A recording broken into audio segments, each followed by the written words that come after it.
70-acre farm. 3.5 years after the drillers came in, I can show that everything those men are saying up there is not true. There's something called a shill who will say anything for money, and I don't think it's wrong for me to point this out because children are getting sick in Washington, Pennsylvania, and in Wetzel County, West Virginia.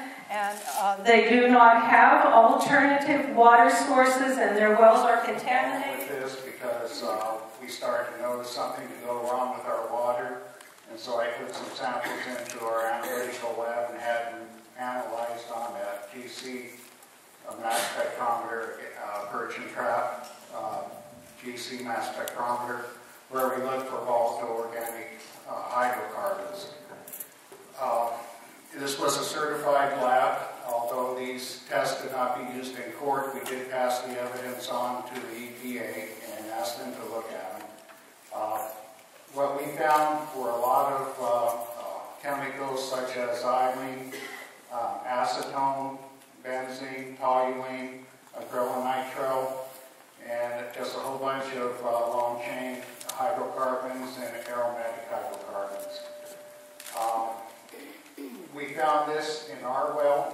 We found it in our neighbor's well, and as word started getting out, people brought us samples, and all the way from Pittsburgh, from wells that Range had drilled, from wells that Chesapeake had drilled, water wells from the surrounding area would be analyzed, and we saw these types of chemicals. Through that, scientists have discovered that elevated radiation levels have been found leached from the shells and brought back up with the flowback water from the uranium series. How will this natural form of radioactivity be removed during treatment? Since we have heard this kind of radiation is very water soluble and hard to filter out during treatment. And on Marion's question here, the industry and it supports claims that it is a way to get off the dependence of foreign oil. But aren't China, Korea, Japan, Norway, India, Singapore, and the Middle East heavily invested in the Marcellus and Utica shales? Is it true they are creating terminals to liquefy the gas so that it can be shipped out of the U.S.? Aren't they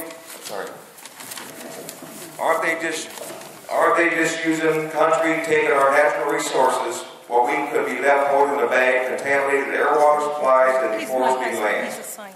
Thank you. That the energy market today in the 21st century is global. And the U.S. has actually been importing and continues to import a tremendous amount of natural gas from other countries. So we do believe that, that there is this myth of energy independence around shale gas that's going to make us independent. First of all, I don't think we have the quantities to do that. We would have to convert a lot of our infrastructure to do that, to be completely reliant on natural gas from our own domestic sources. And the nature of the markets is just not that. So actually, and perhaps our friends on the other side of the stage can speak to this, but the price of natural gas right now is going way down, and there's this glut of production. And yes, LNG terminals are being built in port cities in Texas. There's one being planned for the East Coast as well to export the gas. But again, I mean, if you look at some of the maps, the gas just kind of goes all over the place around the globe. And that's not a rationalization. It's just the way it is in the markets. But again, that's why gas isn't going to make us independent. People getting sick and animals getting sick. We've heard those stories too from people we've met personally in other places.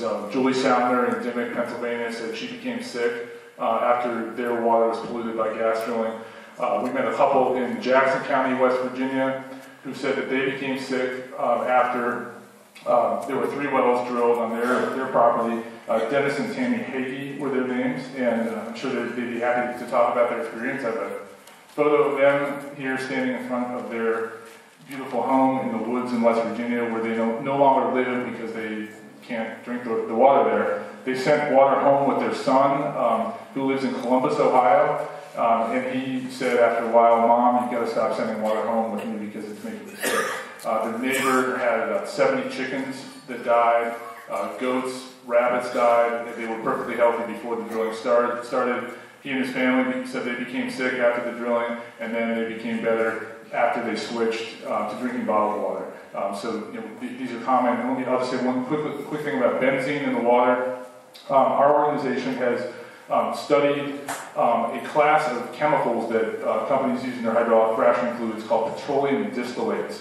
These are anything still from crude oil, diesel, kerosene, mineral spirits, and they tend to contain very high levels of benzene. Benzene is a known human carcinogen, which is toxic in water at anything greater than 5 parts per billion. So if you hear companies say, as we have, that there's only a very small amount of chemicals in the hydraulic fracturing mix, if it's benzene, that doesn't really count, because benzene is very, very toxic at very small levels. And benzene is also found throughout the drilling process in the diesel that's trucked in to operate the pumps.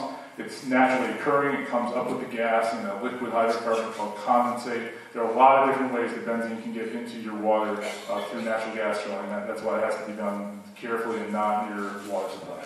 In regards to the world market, clearly it's a world market. That's demonstrated by the fact that we receive about 65% of our oil in the United States from foreign places, Venezuela and the Arab countries. And so, in my view, natural gas could be a solution to those problems. Clearly, we want to do it safely. We do not want contamination issues. I don't believe these stories.